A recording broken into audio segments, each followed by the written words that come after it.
Ho-ho! Welcome, friends. It's Our Reviews Will Kill You, and I am joined by the usual cavalcade of friends.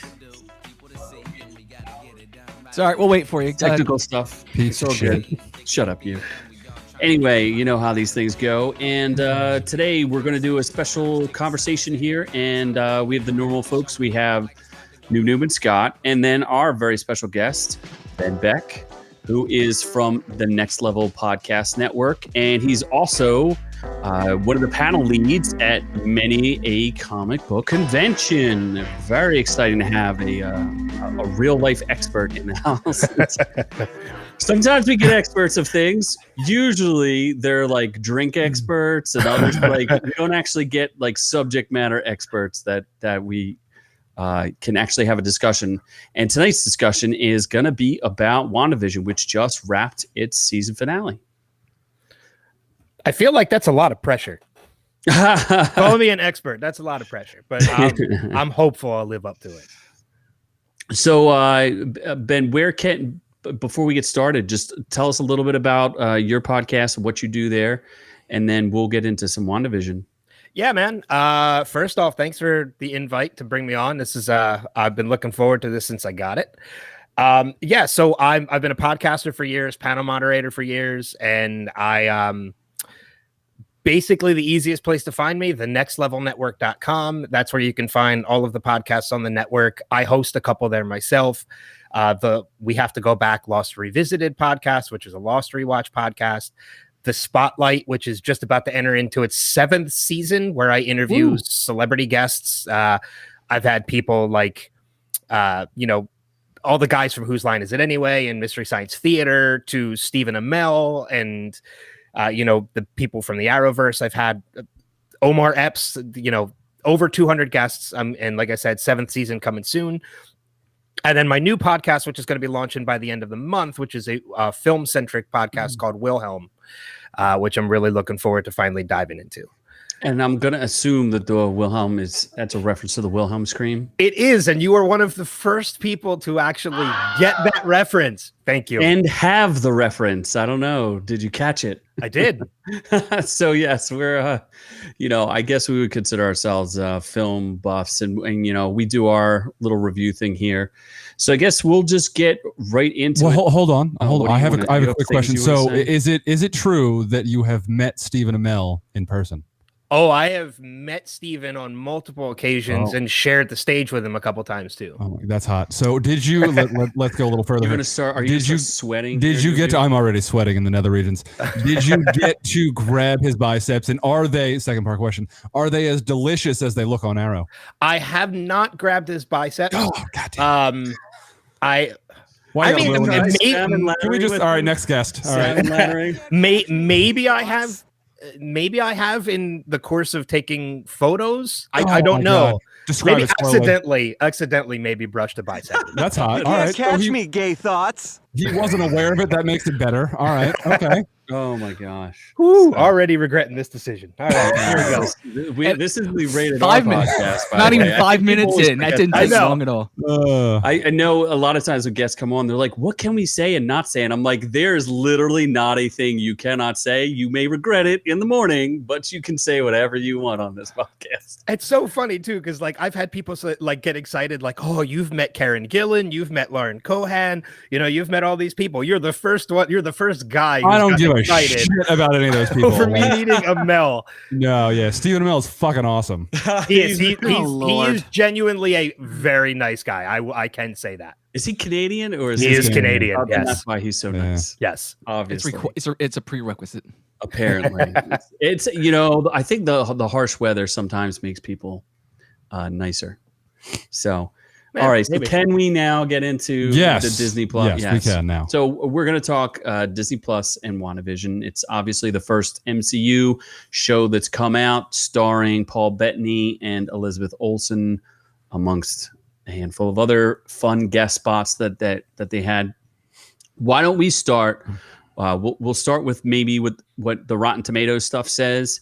And then we'll just go around and give our like general, I was into it, no, I wasn't into it type of thing. So Noob, why don't you tell me what they're saying about season 1. Yeah, so the tomato meter was 91% and the audience score was 81%, and the critic consensus was part loving homage to TV history, part off-kilter mystery. WandaVision is a wonderfully weird and strikingly bold step into the small screen for the MCU, and a perfect showcase for Elizabeth Olsen and Paul Bettany. Pretty fairly accurate. I think that's pretty accurate. I'm a little surprised with the audience score being that. It's not like super low, but it's lower than I would have thought. Ben, what was your general, like, did you like it? Do you recommend it to people? What were you thinking?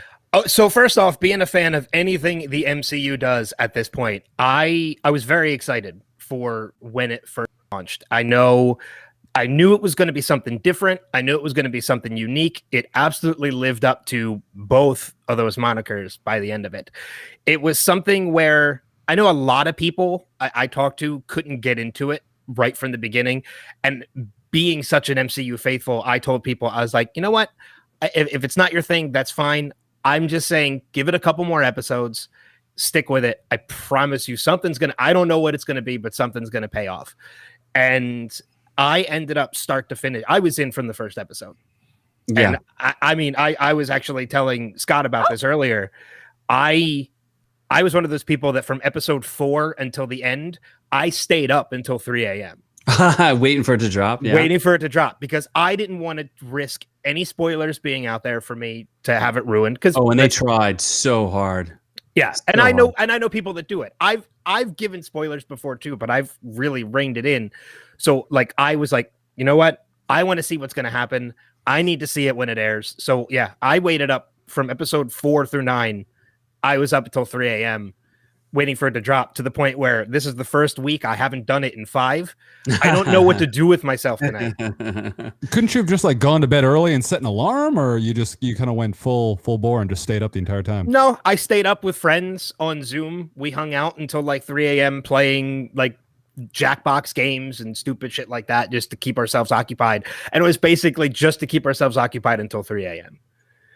And I mean, it was fun to play games with them too. But I mean, the main point was to stay up until 3 a.m. to watch it. And then I would shut everything down. I'd head over to my couch and pop on Disney Plus so I could watch it in full 4K and enjoy it. Yeah, I think when I look back, I was not super excited about this one in particular, just because I always make fun of, and we've talked about on our podcast several times, is, it's kind of a miracle what they did with the MCU, because we're talking about like the D team. Like nobody likes the Avengers, really. Thor, you kidding me? Iron Man, like they've somehow made these characters much more interesting and complex than they actually were in like their past iterations. Maybe during like the silver and golden age, they had a little bit of interest, but like in the 90s and the 2000s, like who cares? Yeah. What I do, and then on top of that, you have like D-League Avengers, like Vision, who's like some weird robot, and then he's with Scarlet Witch, who's like, there's not even like that's so off kilter and so out there. It's like it's a big risk, just to me, like Guardians was. So I appreciate what they did. I agree with you 100% on people having trouble getting into it, especially given the homage to old time television. Like I grew up, and they always make fun of me, with a black and white television, and I watched Gilligan's Island, The Munsters, all those like I Dream of Jeannie. Like I got every single reference that was in there. That reminds me, has your AARP card come in yet? Because you're waiting for that. What I didn't get, though, oddly enough, was the what was it, Malcolm in the Middle and the Modern Family, which I've never seen either of those. So those references escaped me. So I do kind of feel like an old timer. But I felt that if you stuck with it, it was very good. A little weak in the end, which is funny, and we'll get back to this when we talk about some of the things the director said post this being wrapped up. And by the way, we will have spoilers for the whole thing. So Scott, you were in it from the beginning, right? I was in it to win it from the very start. I don't know what it was about Wanda and Vision, but I really enjoyed those characters from the time they were conceived and appeared in the MCU. Just knowing some of Wanda's backstory and what she's capable of piqued my interest, and I just really liked Vision's, like, his innocence. This character that just was created is just good. There's just this innocence about him. I was only born yesterday type deal. So I was into him. Also, remember, we hadn't had any Marvel for a year. Yeah. I think that helped a lot. I think that helped definitely this helped. title a lot. Everything was on hold, and this was as well.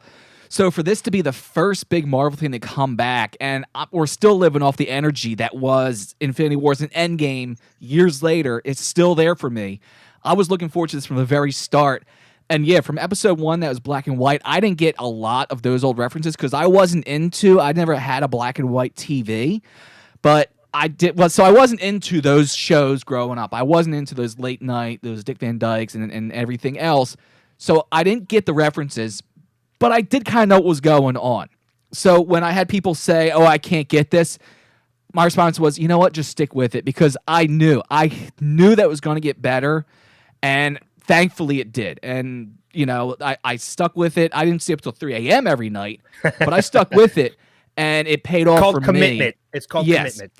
and it paid off. So I mean, I was in it from the start, and I still have that same energy about it now that it's done. And what's funny is you bring up that fatigue, the Marvel fatigue, which was absolutely a real thing. I mean, we had 10 years straight of 2 to 3 Marvel movies a year, leading up to the Infinity War and Endgame, plus the final wrap up of Phase 3, which was Spider-Man: Far From Home. I was right there with you. Like, I was completely fatigued from these movies to the point where when they were announcing Black Widow, I really could have cared less.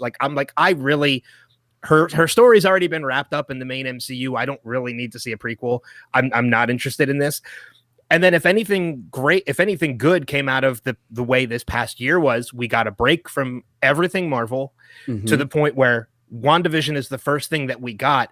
And it really did reinvigorate my interest in this cinematic universe. Like I really enjoyed WandaVision. I'm looking forward to Black Widow now, whether they still continue with theaters or they eventually put it on Disney Plus. Falcon and Winter Soldier, I'm really looking forward to. Like Loki, Same. And now like Shang-Chi and all the like Doctor Strange, Spider-Man. Bring them on. We want them. That's exactly right. Bring them all back on. I'm reinvigorated. I'm ready to go.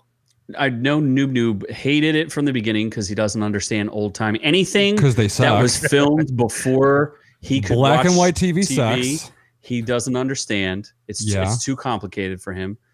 But you've eventually gave in. It's like an Oreo. So the cookie is the most uninteresting part. You want to get to the cream. So the beginning, first 2 or 3 episodes were a fucking flaming dumpster fire. Hated them with a passion. Thought the show was the worst thing ever. Don't give a shit about Elizabeth Olsen. Think she sucks. Paul Bettany's awesome, but I like him shirtless in Knight's Tale more than this. I'll give you that one. So I was like, all right, these aren't interesting characters. The sitcom thing's stupid. Then it opened up into the whole like outside world thing, Westview, like that. And then the ending kind of got a little weak again. I was like, what the fuck was the point of the show again? Yeah, and we'll get into that part. Now, and I can say, so, I, of course, watched the whole thing with the girlfriend, and she was kind of on the same page as you, but it finished differently. There's a joke in there I'm not going to make, but she wasn't into it at all with the black and white, and she said that she would not have continued with the series if I didn't make her. And, apparently I make her do a lot of things, but that's a relationship. But she wasn't into black and white. She wasn't into it early on. And as it kept going, she didn't really get her interest peaked. She actually hated Wanda through a lot of this because she didn't like the storyline. She didn't like the kind of character she was. She didn't like her nuances. But then the season finale won it for her, and it brought her back around. And now she's excited for season 2. And the season finale, that last episode, saved it. I don't think that there is no season 2. Yeah, there's no plan for it as of now. And you got to think, like, what would the arc even be? Like, I don't know. No, there won't be a season 2. I mean, yes, because they're talking about Wanda's going to be part of the new Doctor Strange movie. Here's my thing about it. And I don't want to jump too far ahead, but I mean, I keep hearing people say like the finale was weak. I agree and I disagree. I was kind of a little disappointed the first time I watched it. But after I watched it again and I really sat with it, I think later on in this conversation, I might be able to change your mind. The only thing I'm going to say that was weak about the ending, there's only two. Again, we could probably get into this further. Is the sky fight, which I thought was unnecessary. If you would have just had the two visions, see, I feel like we're going too far. Why don't we come back? We'll circle back to that.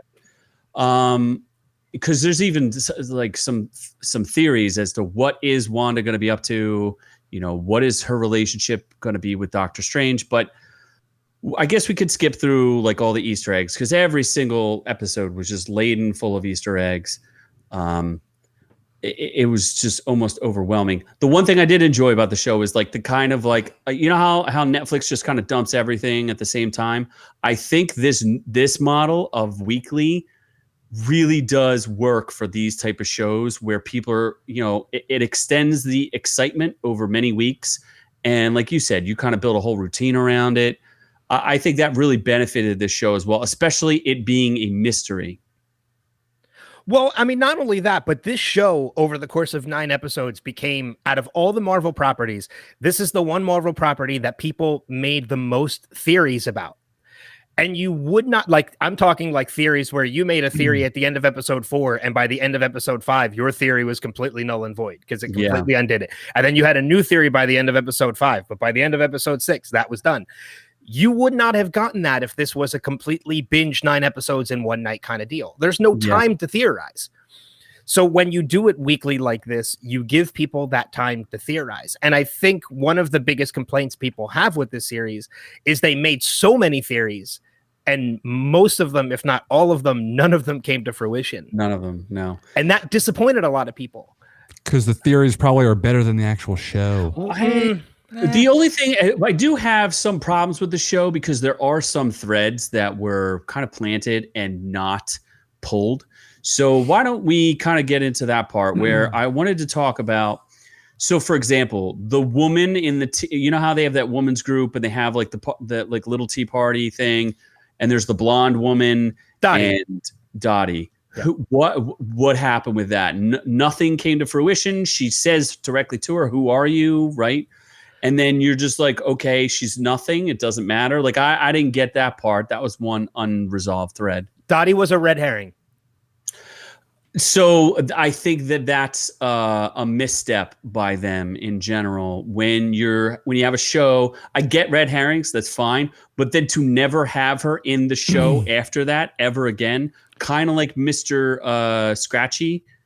Right? Well, or I mean, she does reappear. The finale there at the end. Spoilers. In the finale there, she does appear again after all their memories are returned to them. So I mean, she doesn't just disappear completely. She's one of the characters. We see her in the finale. I felt it was weak. You know, I think it's one thing to put red herrings in, and I think it's another to like. It seems like you're really you're stretching things. You know what I mean? Like. I also felt a little ambiguous about the end as to, and I guess you're supposed to, like, is Wanda going to be a villain, or is she like, is Doctor Strange going to have to come and put her in some clamps? Like, what's going on here? She did not seem like a villain by the end. She tortured and kidnapped several thousand people. That's fine. I kind of disagree with Noob there. In the end, by the finale, we find out there are indeed multiple villains to this story. There's obviously Agatha Harkness, which was Agatha all along, which I'm sure we'll get to. You have Hayward, Agent Hayward, who was a villain. But in the end, when you look at everything that comes in by the finale, Wanda was essentially a villain to her own story. Yeah, I think the director said something like the big bad of the actual show is grief, which I thought they did a very, very good job of portraying the several steps of grief. The entire show was the 5 steps of grief. Yep. Yeah, I thought that was really clever. So, you know, I thought that was the most compelling part of it. And I could definitely feel, you know, one thing Elizabeth Olsen did do well was the whole grief thing. I did feel that. Because here's another interesting point is the accent, right? They have like some quips back and forth about the accent. She, you know, argues with her brother about it. Like, where's your accent? Well, where's yours? Apparently the Russo brothers had a plan the whole time, which they still never really defined in this show. I don't think it's a good idea. And this is one of the pitfalls. If you watch the Watchmen series on HBO, they had a Pedopedia, which was like extraneous information that you needed to read in order to understand what was going on in the actual show. Some of the things that were going on kind of felt like that, where I needed to hear the director talk about certain things in order for me to be like, oh, okay, I guess that makes sense. So now I'm listening to the Russo brothers be like, well, she doesn't have an accent specifically because she's being trained by Black Widow because she needs to remain anonymous, and they don't want her very pronounced Sokovian accent to come out. Her and Kick-Ass worked very hard on building that really terrible accent. So I thought that was weird. And then she'd like fall in it and fall out of it. I liked it, but I also felt like she didn't like dive into it deep enough. I don't know. How did you feel about it? That kind of stuff. I don't get it. Like there were so many people out there that were complaining, like, what happened to Wanda's accent? Personally, I didn't give a shit. It never bothered me that her accent went in and out. It was never a factor to me. It bothered me specifically. I think it was Civil War. I was pretty like, okay, she's either the worst actress on earth or she just couldn't handle the accent. Like, it just didn't make any sense. One day she's like, hello, my name is Wanda. And then the next day she's like, hi, I'm Wanda. Like, really? You know what would remain the same? Her boobs. Just whip out the guns. All right, fine. I think more than anything else, people just need something to bitch about anymore. And the accents, that's one a real of them. thing, though. That's not that. That's a thing. Accents. People work. You know, one of my favorite accents ever is Leonardo DiCaprio in Blood Diamond, where he nails. I mean, some accents in that movie are just amazing, and I love the South African accent. And people work really, really hard on these accents. And then to just like, when you fail at it, it's noticeable. People are going to talk about it. That does not look like the Scarlet Witch on that looks like who the hell is that? Who's the girl? That's just Wanda. Jennifer Lawrence. Oh no. That looks like Jennifer Lawrence. A little bit, yeah. A little bit. Both not that What great about actresses. the costume? 'Cause I know we're skipping around all over the place. And if you have something you want to talk about, feel free. But what about the costume? How did you feel about her ending costume? Oh, the Scarlet Witch costume to me was badass. I agree. It looked, I mean, it was one of those things that we kind of got a hint from it or in an earlier episode when she saw the vision of herself. Mm-hmm. And then when we finally get her at the end, like, I thought it was great. I mean, as you can see on screen, like, I thought it was great. The Halloween episode that brought awesome. out the comic versions of, old school comic version. Yeah. And Vision was supposed to be like a lucha libre wrestler. That was his reasoning for that costume, which I thought was great. But when we finally see her as the Scarlet Witch for the first time in the MCU, it looks badass. It looks amazing. So one thing I picked up on, and I don't know what other. Well, there's two things. One is she had input in the costume, and she said she wanted it to be super functional. And she also wanted to, I guess, cover up her puppies. So she said that she feels like she's the only girl in the MCU that has to have cleavage all the time. And she's wearing that corset, which she's like, I want to have a little bit of a different costume. And I think it worked. I liked it a lot. Did you feel a little hint of Magneto in there? Maybe. I didn't really put a lot of thought into it. Only because I was one of those people that, again, like so many others, came up with multiple theories throughout everything. And when Evan Peters showed up, it was a surprise, but it wasn't a surprise because I had already seen there were reports he was working with the series. Oh, okay. And when he showed up, I was surprised because I knew it was coming, but I was happy to see it. And then, but I wasn't one of those people that bought into him being Quicksilver. Like, I didn't believe it either. I felt that they were definitely, again, that's that whole red herring thing. I don't mind them, but when there's when the payoff is like lame, that his name is like, that whole what's his name? Robert Boner or something? Ralph Boner. Yeah. Yeah. Come on, dumb man. Come on. That's they pretty much brought him. They pretty much made Evan Peters a dick joke. Yeah. But the funny thing about that is, though, that Evan Peters loved that. Like, he was happy to do that because he's such a fan of the MCU that when they brought him in to do this, he jumped on it instantly. You know what was kind of cheesy, though, about his Quicksilver? They made him the MCU type Quicksilver with like the powers where he's like, as opposed to the clearly superior. And it's the only thing I like about the Fox X-Men. Don't even get me started about Fox X-Men. I hate them all. I think they're all trash, except for the casting. But they're trash. Even the casting's not even right. Like Hugh Jackman is like 2 feet too tall to be Wolverine. But Hugh Jackman's not that tall. He's like 6'2" or something, and Logan is more like 5'4" or he's like 5'2", 5'3". Yeah, he's not a big guy. What? He's like a gremlin. Logan he's a Wolverine. He's a little dude who is. Does that mean he's a fucking gremlin with mutton chops? Who would be? He's not 4'5". He's like 5'2". Like he's that's over like the 5 foot. same thing when you're over 6 foot. Like that's why everybody says who's the guy who played Bane? Tom Hardy should play him because Tom Hardy's not like really a big guy. Tom Hardy's like 5'8". Tom Hardy's a overrated. No, how dare you? I love Tom Hardy too. But anyway, Evan Peters thought it was great. I didn't like the fact that he ended in a lame kind of joke. And I also thought his powers were like, you couldn't at least give him like the superior Fox X-Men powers as opposed, I guess it would have cost too much money. I don't know. Well, you couldn't because he wasn't Quicksilver. I mean, it was basically... this was Agatha's creation. He wasn't brought over from a multiverse to be that Quicksilver. So why would you give him those powers? Yeah. This is basically something that Agatha did herself. And that was something that everyone was freaking out right away. Like, I can't believe, why couldn't they just bring back the other guy? Everyone was pissed off about it. One likes that guy sucks. Yeah, no one likes that guy. But two episodes later, it worked out and it was like, oh, well, that never was. And they said like outright blunt things were like, well, I guess I couldn't bring him back because he's full of holes and in another country. So there were actual jabs at Wanda, like, to make her feel even worse. Those reveals, by the way, were awesome. The reveal of Vision with the Mind Stone taken from his skull, and the reveal of dead Quicksilver were pretty. Those were awesome. I thought those were good little. I agree. The only complaint I have with that, and I have very few complaints about this series. One of them is, I mean, we talked about things that are unresolved. One of the things to me that was unresolved is we never find out who Jimmy Woo's contact in, like, he's got a witness in somewhere in Eastview, and we never find out who that is by the end of the series. Yeah. But the only complaint I have with Wanda seeing Vision with the Mind Stone ripped out and Pietro with holes is that Pietro with holes was something she never saw herself.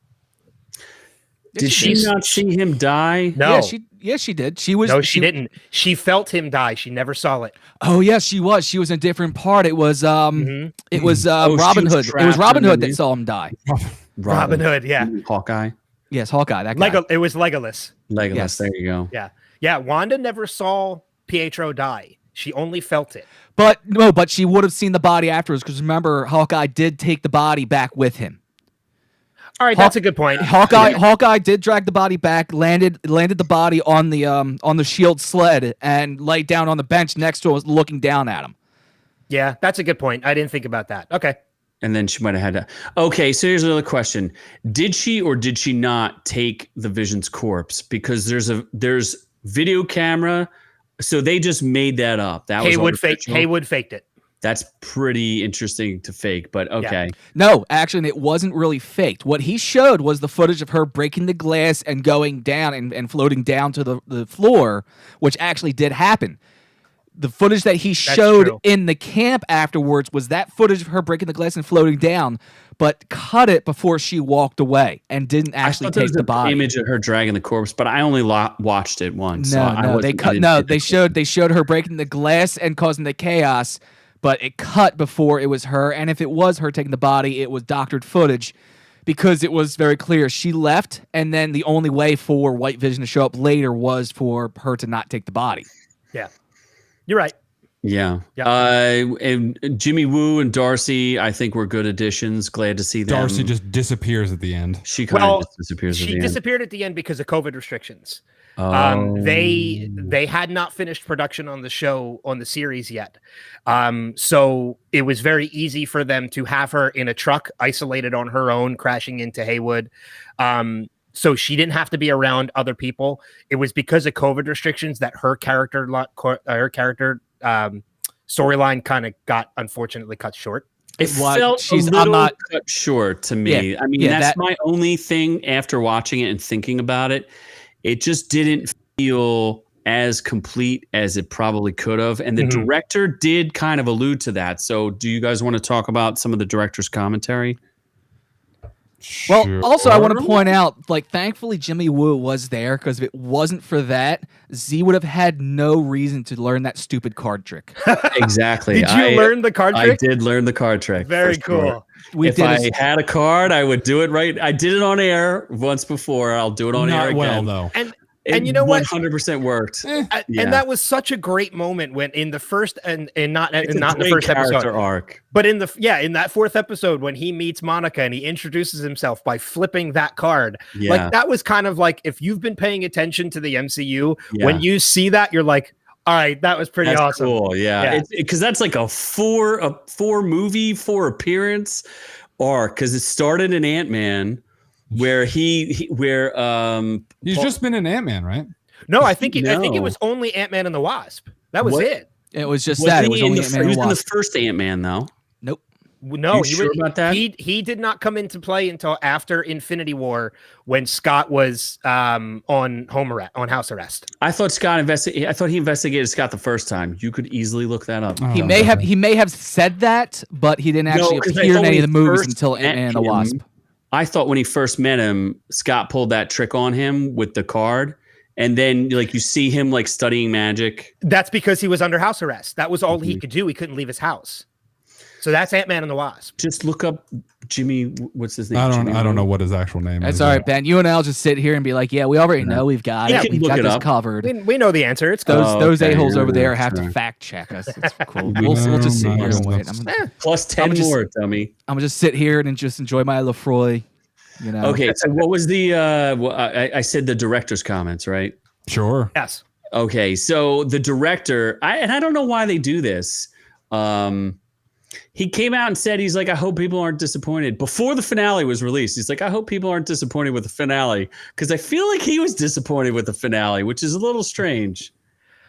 I don't think, maybe he was disappointed with the finale. As a fan, I wasn't, so I can't really say anything to that. I did hear those remarks, and I think to follow up on his comment, I think he even said, like, I hope people aren't disappointed in the finale because because so many theories that people are coming up with aren't going to happen, except for the deleted scene, which apparently they filmed and he decided just to not include, the whole Mephisto connection, where apparently, and this is what he, more comments, he said that Mr. Scratchy, that's another Easter egg to Agatha's actual son, was supposed to turn into a demon that was supposed to chase Monica Rambeau and I guess the Evans Peter character, whoever, Ralph Bohner. It's supposed to chase them somewhere or something, and that was supposed to be some sort of reference to Mephisto. Again, I don't know why people are so hard on for Mephisto. Like, I don't care. Me neither. Like, I don't get that at all. I don't even like, know who Mephisto is. That's my point too, is like they're kind of going down this rabbit hole of like real obscure stuff. Like Agatha Harkness, that's real obscure, which is fine. I don't mind you guys digging through the comic books and getting old stuff. It's just weird to me. Like I don't get why people get hard up on, like, who cares? It's whoever they want it to be. Like I have faith in the Feige vision, and which clearly they have. That's the one thing I'll say about the MCU that I think is a little different to DC, is the love for the comic books is so evident in the MCU, where I don't, except for maybe Zack Snyder, get that same love for the comic books. You know what I mean? You hit a weak. Don't even start. Batman versus Superman is a great. Oh, it's a masterpiece. Absolute masterpiece, except for the whole third in there. The third act is pretty weak, but I'm literally about to sign off. I mean, he's the master of casting. You have to admit that. Man of Steel was garbage. You're garbage. Okay, tell me this though. We don't have to debate the whole thing.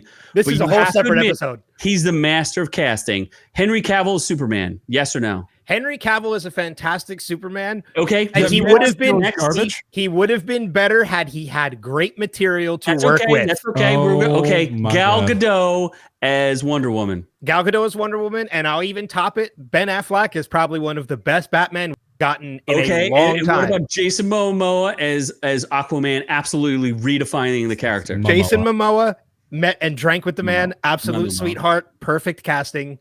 I'll give you that. Ezra Miller, I'll go on with that as well. I mean, he chokes women, so we're not real sure about that one. I don't know about that one. And then I think the weakest part of Man of Steel and BVS was Zack Snyder. Nope. I'm just going to say the master. Right he is a master of casting, and we don't have to go any further into that. I think actually, since he likes to bring the comic books to life. Is really my point. And I agree with you. I mean, one of the things, like, I don't get the hard on for Mephisto. I heard rumors and theories about Nightmare coming in as well. I don't know. I mean, and I'm with you. I don't get it. I mean, we saw Mephisto in Ghost Rider, which is,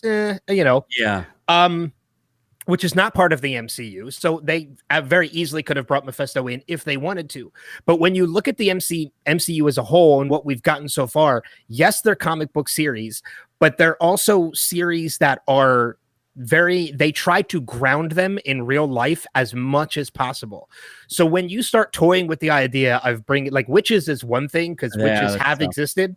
Yeah. When you start toying with the idea of demons and things like, I mean, we got Dormammu in Doctor Strange.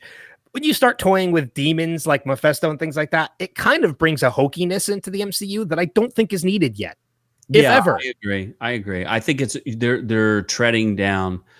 It's very difficult once you go down that path, and I think they've done a very, very good job of balancing it. And I get that's why people complain about the sameness of the MCU, but you really see a vision and you see a passion. Like I remember Kevin Feige. The one thing he said was that one scene in Spider-Man. It's the first one, isn't it? Homecoming. Where it's the literal panel of Peter Parker lifting himself out of the rubble. Mm-hmm. That's like straight up lifted from a comic book. And he said, that's the one scene in my whole career I've always wanted to film and always wanted to see. And like a dream came true for me today. Like, it's important to this guy. And I think it's important to the creators. Like, you could sense that they really do love and they're pulling stuff like we even talked about the old school costumes, like how that makes the hardcore comic book collectors, which I was, smile. Like, we love that kind of stuff, and they don't do it in a hokey way, but they do it in a way that makes us appreciate, like, hey, I know you guys love the comics almost as much as I do, and I think that's what's important. Yeah, I mean.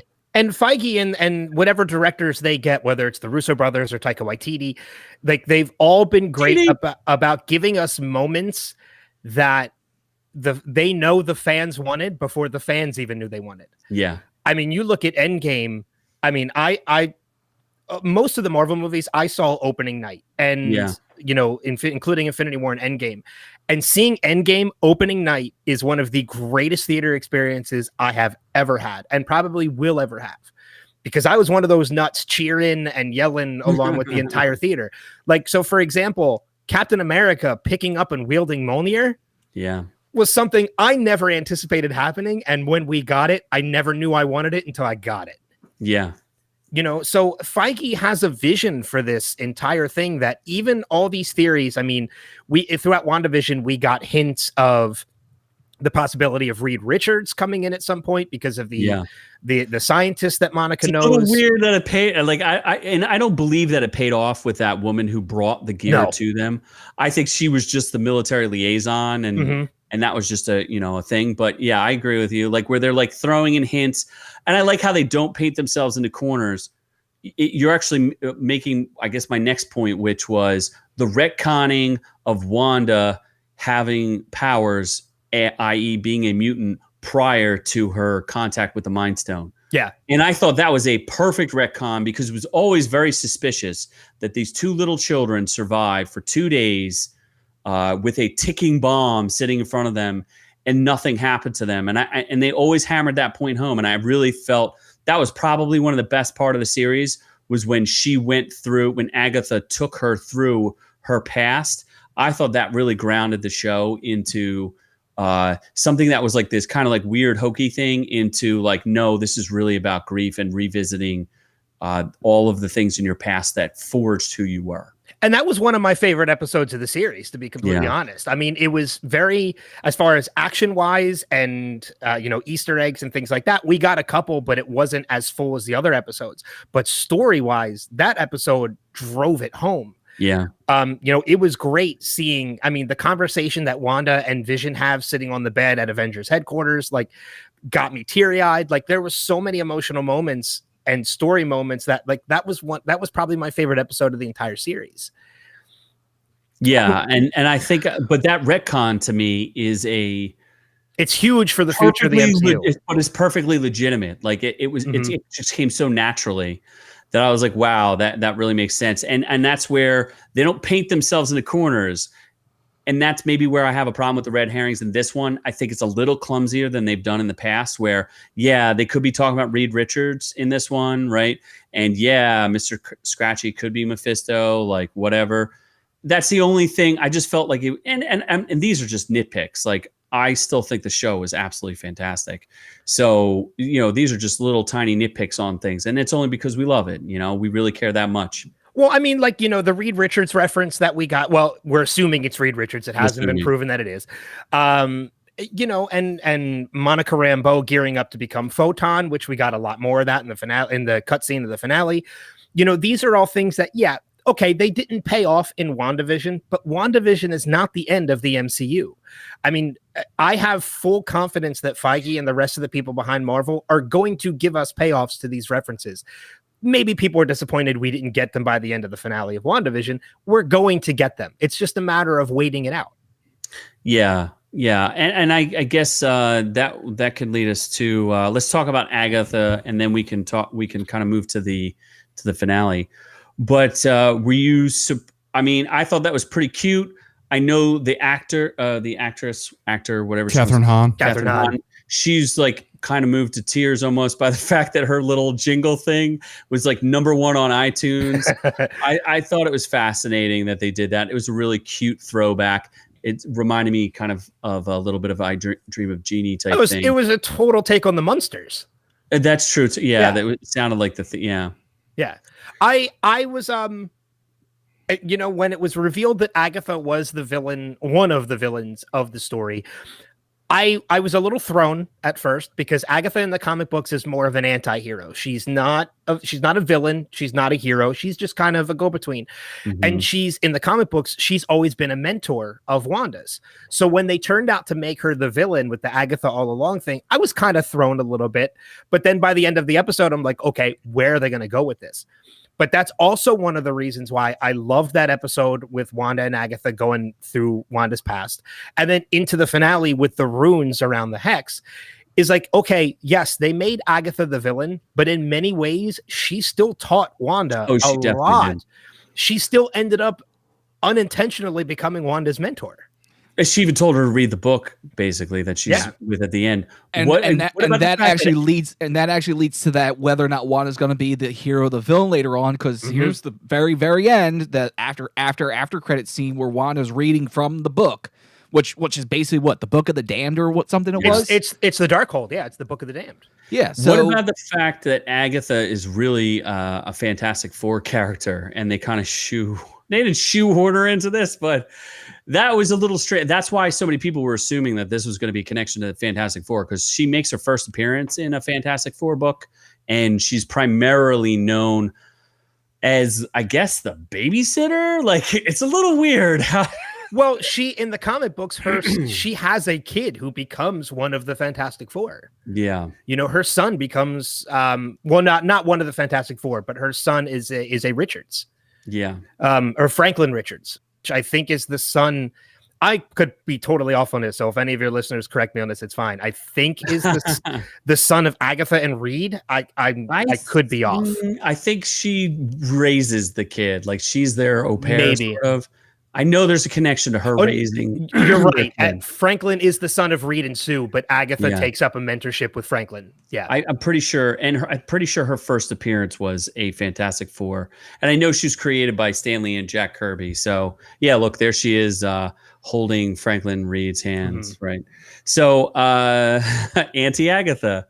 Yeah, it's interesting. So maybe we'll get more from her. I think there was some fascinating thing, and I could also be wrong about this, that the age difference between Agatha and Elizabeth Olsen is not that big. And I'm like, they're the same, they're similar ages. That's a little strange to me. No, they're what, like 10 years difference? I don't think it's that much. Well, they definitely de-aged Agatha a lot. Yeah.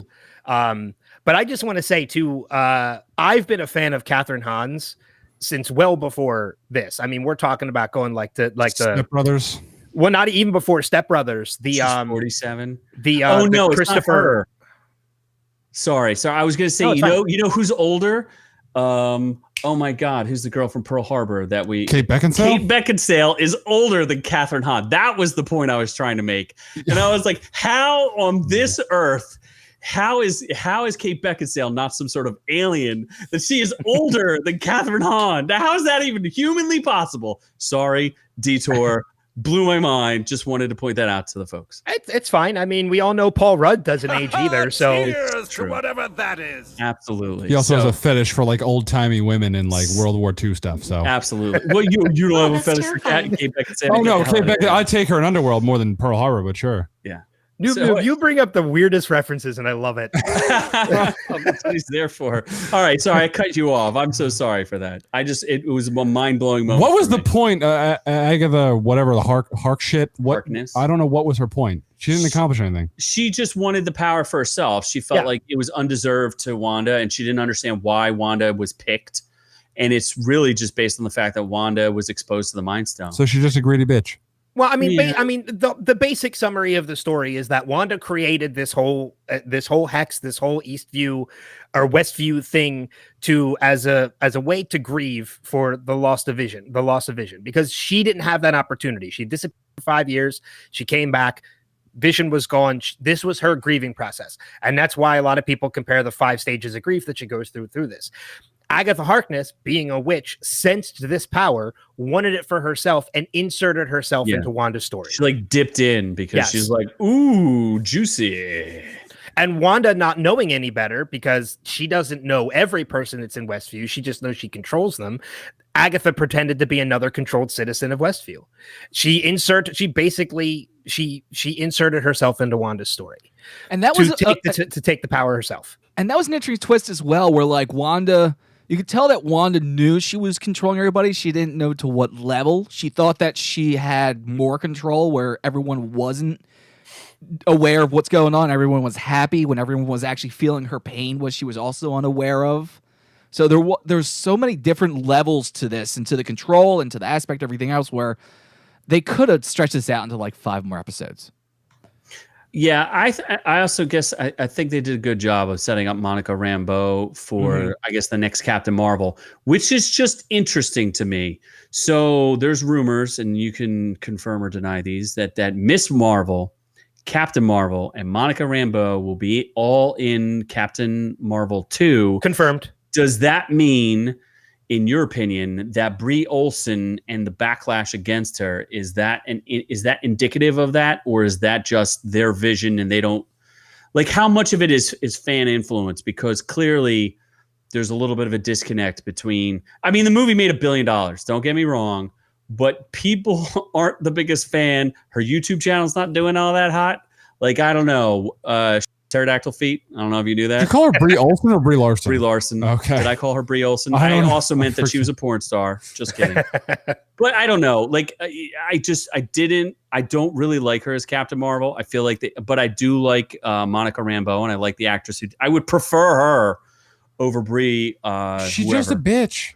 She's got pterodactyl toes. I just want to. I like Brie Larson. I've been a fan since. I mean, I'm a huge fan of Scott Pilgrim versus the World, which I don't which like her in that. No, that was like tubby Brie Larson. Yeah, and she's also intentionally a bitch in that movie too. But what else is she though? Is that really that part of a stretch for her to act like that? You mean the intentionally part? Yeah. And what's the other? She was also in 21 Jump Street as which Tubby I do Larson. love that movie as Tubby Larson. I mean, look. I mean, it's maybe she's a bitch in real life. Who the hell knows? She hates white men. I'm sorry, just had to point that out. She said it, not me. I didn't say that. I liked her. I liked her as Captain Marvel, and I'm looking forward to the next one. As far as it being fan service, I don't really think Feige is somebody who does that. I think he has his vision, and that's what we've gotten so far. I mean, the only time I think I've seen anything even close to fan like appeasing the fans come out is we got Thor Ragnarok because of Kevin Smith. Chris Hemsworth was ready to leave that series. He was ready to hang up the hammer. And Kevin Smith said on one of his podcasts, like, they need to inject humor back into Thor because it's hard to take it seriously. Exactly. And then we got Thor Ragnarok, which reinvigorated the Thor franchise and is arguably probably the best Thor movie they've put out so far. That's not saying much, but I mean, I mean, when you're going to that from Dark World, you're absolutely saying a lot. Yeah. The big problem with Captain Marvel, and there's been so many people, so many different angles at this, and it's not all Brie Larson's fault, but the story around her wasn't written very well. And we've said multiple times that story, it's just her. We've said multiple times that a good actor can save a bad story, and a bad story can't be saved by, it takes both good story and good actors. But you didn't. She didn't have the ability to be the good actor to bring a bad story to life.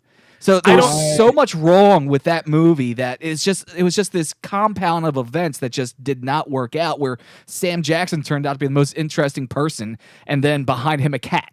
Yeah, I was going to say the cat too. I don't believe the whole a good actor can save a bad story. Just look at Man of Steel. Anyway. What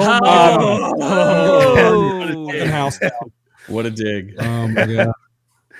So yeah, I mean, I don't know. Thank you. I'm here all week. So I'm looking forward to Captain Marvel 2, especially now that we know we're getting Miss Marvel, we're getting Monica Rambeau as Photon. They've laid the groundwork to set it all up.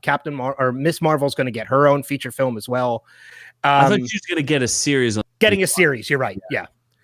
But we know she is going to be in the Captain Marvel sequel. That I don't know. That's all good. See, what I love about Photon is is one of those OG characters that's been around forever. I think she was back in the, I'm going to say 70s is when her first appearances were. I don't know. We'll see how. I think Miss Marvel can be interesting. It depends on how they present her, and we'll see. I just want to point out that Tom Holland has a better ass than Brie Larson. So, I'm not America. That's America's ass right there. That's America's ass right there. Oh, geez. I mean, I don't know. We'll see. I mean, and I want to make the comparison. I'm not saying this is another dig on Zach, so don't worry about that. You mentioned like Zach is the king of perfect casting.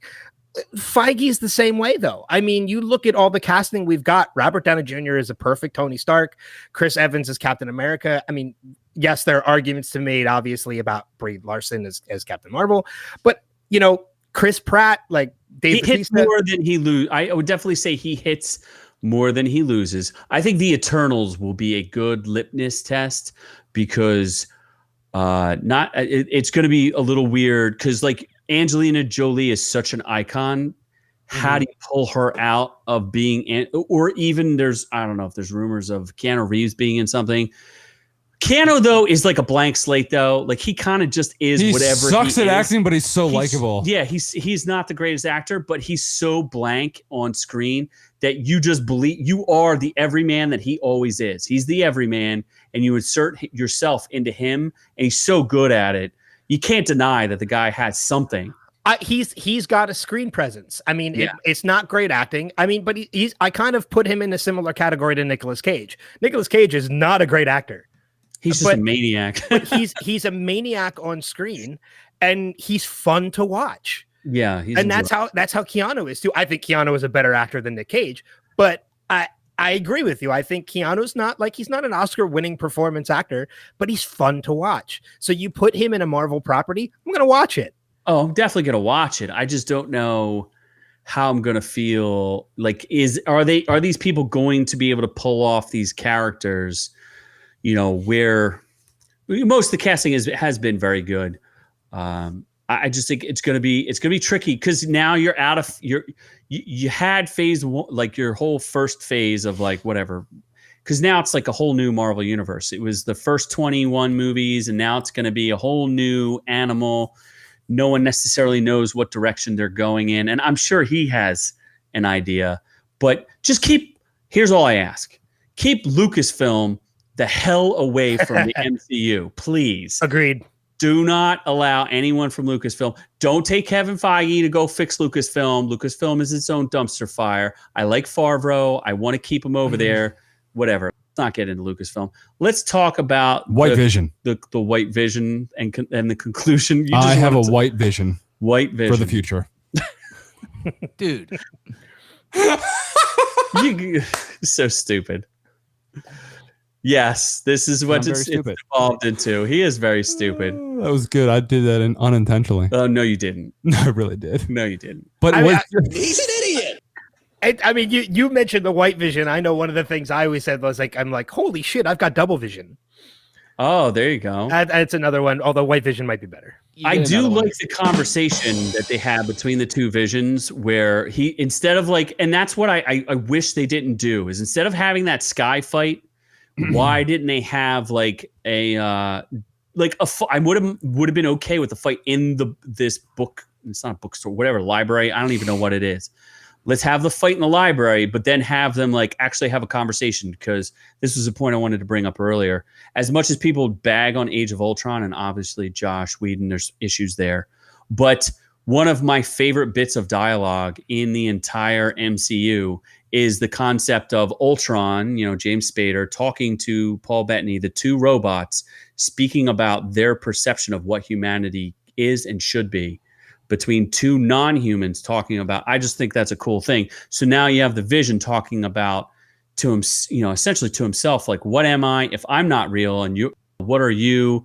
I just thought that was a really cool, him using logic and having a conversation with him to defeat him is such a cool Vision thing to do. I was like, oh, that's really cool. Well, that and the ship, bringing in the ship of Theseus, which I'm not familiar with that, but the concept, as soon as you say it, it's like, holy crap! I'm thinking. Not only am I watching this, but I'm thinking too. And thinking. I'm confused because I'm not used to thinking. And I was actually just going to say that the using the whole ship of Theseus philosophy, I thought was a brilliant touch when it came to that, because it's pretty spot on exactly what they are. I mean, they're both in essence Vision.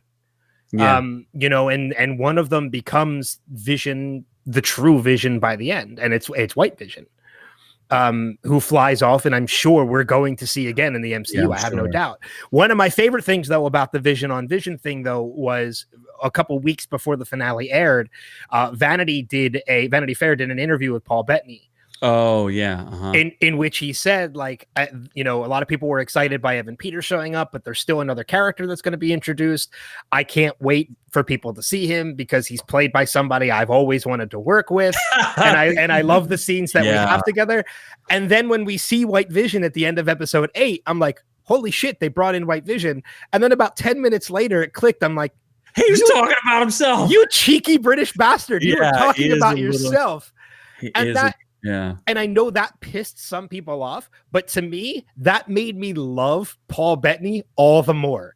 Like, okay, you have a hell of a sixth sense of humor, and I love it. But can you forgive him for not only starring in, I don't know if it's starring in Solo, but replacing Mahershala, what's his name? Ali, in Solo. Can you forgive him for that? Oh, it's not the bad guy. I guess it's not his fault, but I was a fan of Solo, so I'll just leave it at that. I'll leave it at that. It's an outrage. Non-Zack Snyder fan and a fan of Solo. Okay, you know what? I'll top it. I hated. I did not like Rogue One.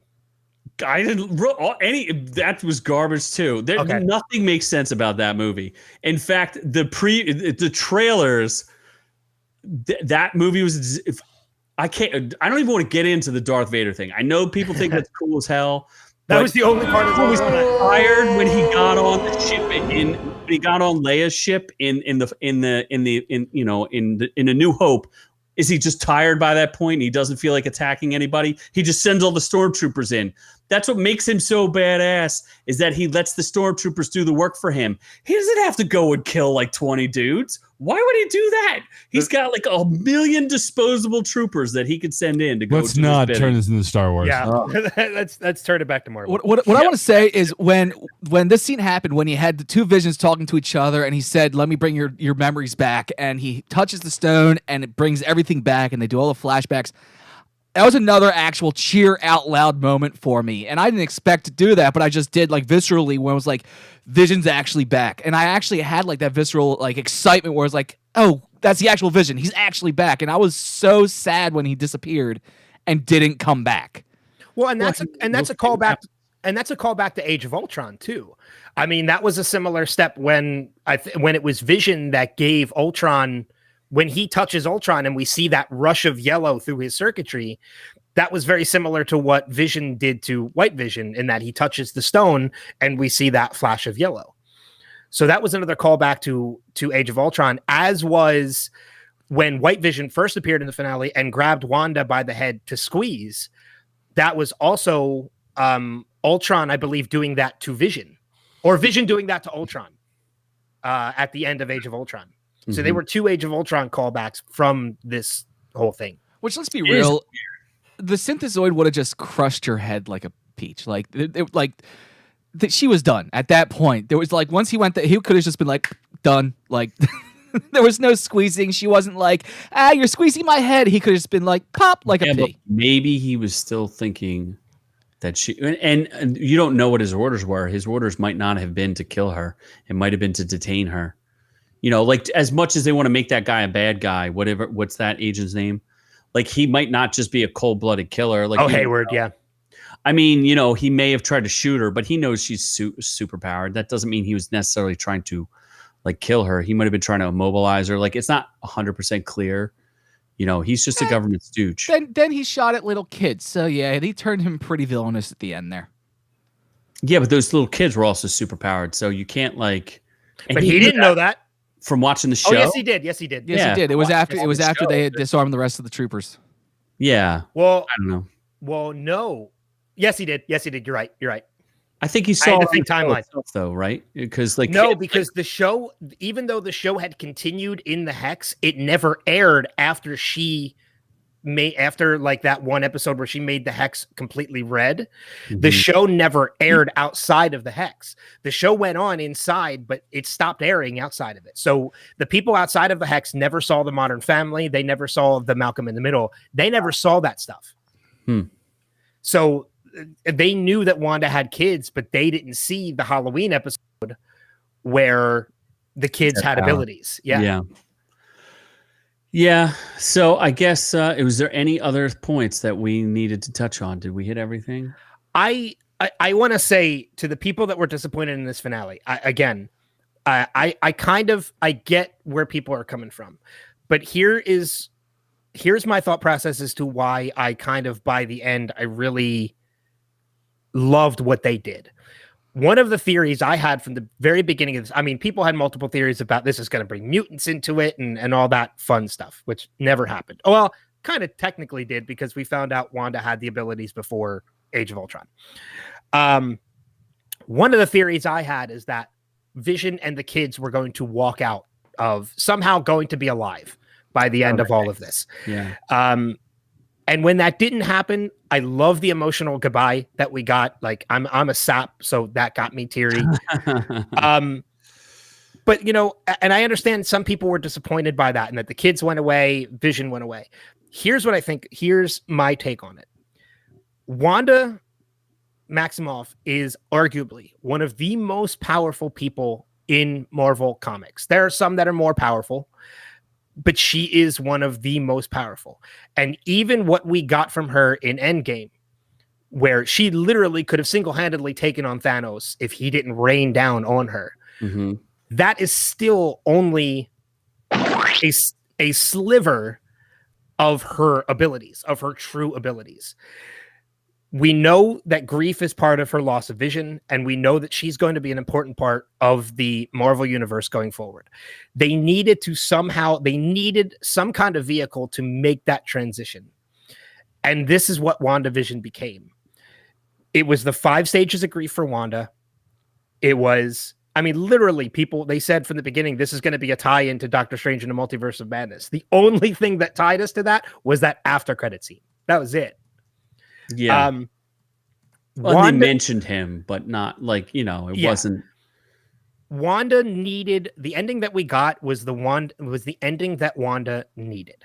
She needed to grieve. She needed that loss, because had things turned out differently and theories happened and Vision was alive and the kids were alive, well, what would she have really learned from that then?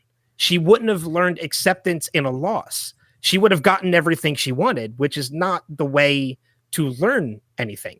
Mm-hmm. I mean, that's how you settle a temper tantrum of an arguing child, is you give him what he wants.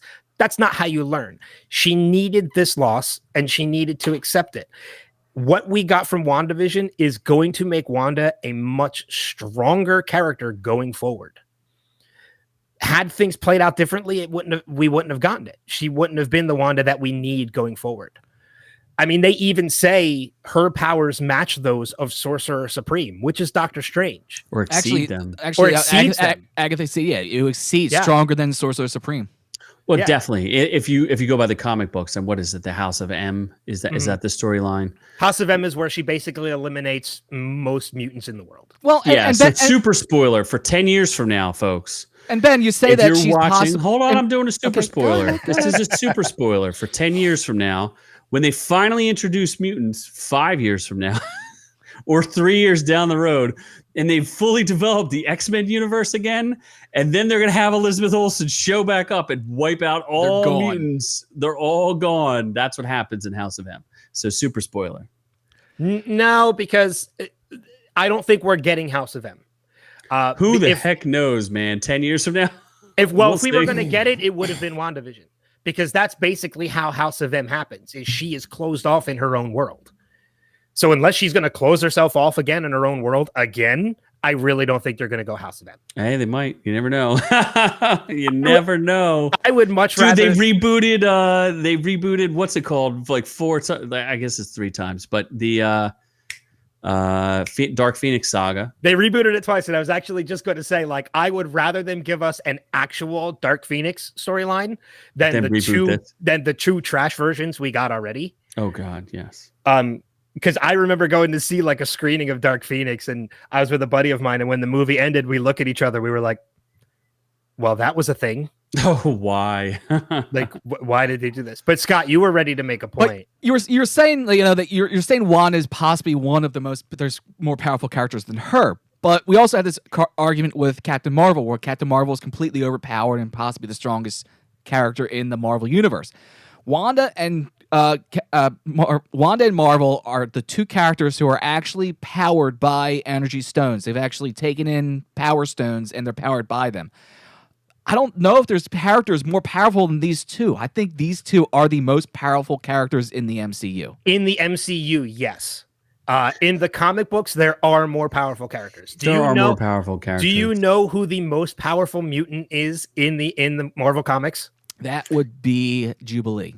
No, Omega level. Aren't there a handful of Omega levels? It's Santa Claus. Santa Claus. Yes, is the most powerful. In Marvel Comics, Santa Claus is a mutant, and he is the most powerful mutant in comic.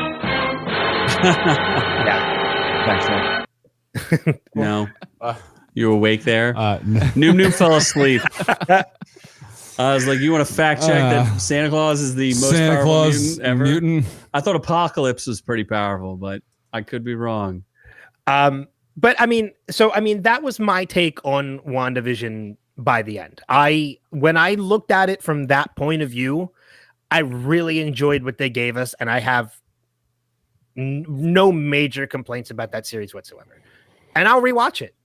Yeah, I think it's definitely rewatchable for sure. I have not rewatched it, but I think it's more rewatchable than some of the other movies. Like I haven't rewatched Captain Marvel at all, but like if like the other Avengers movies pop on, or even Thor Dark World, I'll catch that because I like the end fight scene is fun. I did out of curiosity and watched Captain Marvel again out of curiosity, and I was just as disappointed as the first time. I wasn't disappointed the first time. I actually I liked it. I wasn't like blown away. I don't know. It's tricky because like, a lot of people love Ragnarok, and the more I watch Ragnarok, I'm like, yeah, it's a little thin. It's forgettable. I love Ragnarok. I think that's one of my favorite ones. But I mean, you look at like, when we talked at the top of this conversation about, bringing in like the B team or the D team when it comes to these, Yes. I wouldn't call Iron Man a D team player. He's more a B team player. I mean, and when this Let's go like a C-. X-Men are what? X-Men are A. But even Fantastic Four. Fantastic Four is like B. I think Hulk is an A player. Captain America, I think, Hulk on his own is an A player. Captain America, I don't think he's ever. You got to think of it from like this is terrible, but like Hollywood's perspective, where which movies have they already made a couple of times because they felt like there was some value to them. Well, I mean, no one's ever done Iron Man because they were like, yeah, no one could ever do that right. And when Favreau signed on to do Iron Man and they announced Iron Man, people were like, why are you doing Iron Man? Like, who it's does all that? they owned. They didn't own anything because Marvel was a bunch of dummies and sold off the rights to everything. But that was like, Spider-Man's like A+. Oh, Spider-Man is an A+ player. Absolutely. Yeah, that's like A+. And then you've got like X-Men is like maybe an A. Let's go. When are they going to do a Santa Claus mutant movie? No, they're never going to do Santa Claus. Because I fact checked one thing. That's all I need to know. Adolf Hitler kidnapped Santa Claus in 1943. That is ridiculous. Yeah, just saying. In Marvel Comics? In Marvel Comics, yeah. That should be a movie. Franklin Roosevelt sent Nick Fury, Captain America, and Bucky to rescue Santa Claus from Hitler. My God. That would be a fucking great movie. I would like that. Cheers to whatever that is. I would like that to be one of the stories they do in Marvel's What If. Oh yeah, when is that coming out? That's what I'm looking forward to. Yeah, I'm looking forward to that one too because the What If comics are actually great. Like, they're fun. So I know it's an animated series, so I'm really looking forward to I'm okay how with they're that. going to. I think it's the only way you could do it is as an animated series. But you mentioned like the B team, C team, D team, like Guardians of the Galaxy, for example. Oh, they're a D team. They're a D team that most people didn't know who they were. Me included. I'm like, who the hell are the Guardians? And I love those movies. And Eternals, which you mentioned, I'm not. That's like an D F team. Minus team. Yeah. It's like an F team. That is when DC and Marvel were fighting over who could make like the same characters. Like there's a long history of that where they just duplicate each other. And like, the New Gods and like Darkseid and Big Bertha and all the those better characters. version, yes. Yeah, I will admit that the New Gods are much more interesting than the Eternal. The Eternal, I have who had the stones to come up with an Eternals movie. I have no idea. It is a huge risk, and that's why they had to get some pretty big name stars to be in it. I don't know, man. They're definitely the only not famous as person in interesting is Angelina Jolie. Kumail Nanjiani. Yeah, he's cool. like semi-famous. He's semi-famous. He was in Franklin and Bash. He got jacked. Oh, he did. Oh yeah, he's my ripped. God. And then people ripped him for that, which is stupid. Like, dude wants to better his life, and he looks. No, amazing. he's just like, they paid me to get jacked, so I got jacked. I agree with that too. They paid him to get, and he's like, I like being jacked, bro. Yeah. Check out these guns. But I mean, like, be a superhero. Eternals is one of those ones that, like, okay, you got me on Guardians. I'm just gonna wait, and gotta wait and see. I'm just gonna go. Like, I'm not gonna read any Eternals comics or anything. I'm just gonna go in fresh and hope I like it. It's got to be better than the Inhumans. Which is Inhumans was garbage. Perlmutter, that was Perlmutter decision because they didn't own the X-Men, so he went with like the D- team of the Inhumans, which is and that just was even terrible more disappointing because like I got into the Inhumans through like a lot of the cartoons. I was watching a lot of the cartoons over the years. So when the Inhumans came out, I was like, oh, I was excited about this because I was familiar with a couple of them. And then from episode 1, it was like, oh, this is trash. Oh my! one of the main characters who's supposed to have like crazy hair. They're like, the CGI is too much money. Shave her head. Come on, people. Oh, what a creative decision that was. And then we'll just make them marooned on Hawaii. Yeah, let's do that because it's cheaper to film in Hawaii. Let me tell you. Yeah. Anyway, well, I think it was a great series. I think overall we all agree it's definitely a worth watch. It was all right. We might be between like the 81% here with Noob Noob to I would put it in the 90s, maybe low 90s. Me too. Yeah. I think it was definitely, I think here's the other good thing is it speaks volumes about what can they do in a limited or extended series on Disney Plus with these characters. I think this is a good future for them. It gives me a lot of hope for what Falcon and the Winter Soldier and Loki are going to bring. I'm super excited for both of those. Way more excited for those than I was for WandaVision. I cannot wait for Baron Zemo. I'm super excited about that costume design and that character. The one man who defeated the Avengers. I think Sebastian Stan and Anthony Mackie have an amazing screen presence together. And the fact that they filmed that series basically as a 6-hour-long movie. Yeah, a 6-hour-long action buddy com and broke it up into 6 episodes. I'm absolutely looking forward to that. Yeah, I think it's going to be a good one. So why don't you tell us a little bit about where people can find and catch your episodes and watch more of your stuff there, Ben? Yeah, as I mentioned before, the nextlevelnetwork.com is basically where you can find everything. I mentioned before, we have to go back Lost Revisited, which is my weekly Lost podcast with my friend Kristen. We do every week. You're still talking about Lost after all this time? Hey, man, that podcast still gets a great audience. That show sucks. I can't. No, well, J.J. Noob, Abrams you will needs never to be die. a guest now. Oh, if you want to bring me on, I can just be like, this show sucks. That's just you sit the there whole and time. I would like it better if Stephen Amell was shirtless doing the salmon ladder. I feel like I need to make an Amell connection with you now. Oh my He would God! die. Yes. He would just. Oh straight up my die. God! The amount of fucking I can't believe it's not butter I would cover him with. Oh Lord. I can't believe it's not butter. You can't. And now You can't just go for the butter. and you just lost just the ML cheaped out. connection. You just cheaped out on him. You couldn't And have been like, I will I'll go. give him pure maple syrup though. I'll And- give There you him go. that. And All any right. opportunity you just had is now gone. Oh, Well, jeez. you know his new show coming out on Stars is him as a professional wrestler. Yeah, I Really? keep seeing like he's like he's Yeah. got a nice package going on there. He's very lubed up. Yeah, it's called Heels. Oh, It's going to be Lord. coming out relatively soon. Really? All right. Yeah. Good for him. Awesome. That's exciting. But yeah, the Spotlight, which is my other, like I said, season 7 is getting ready to launch. Where I interview a bunch of people from the entertainment industry. Wilhelm, which is my film-centric podcast, which is launching at the end of the month. Panel moderating, you'll be able to see me at cons once they start back up again. I hope. Ooh, that's a tough one, right? Yeah, whenever it happens, I'm actually working on my own con at the moment. Nice. Which we were supposed to launch last September, and then now we're looking at next September. So, but yeah, follow me, thenextlevelnetwork.com, where you can find all the podcasting stuff. If you want to follow me on Twitter or on Instagram, at NXT Level Ben is my personal Instagram. You can follow me there. And as far as Twitter. I don't use it. No one uses it. You don't need to use Twitter. It's the same handle on Twitter. You can follow me there if you want. I don't really use it. If you want to follow the convention I'm working on, it's called Phenomicon.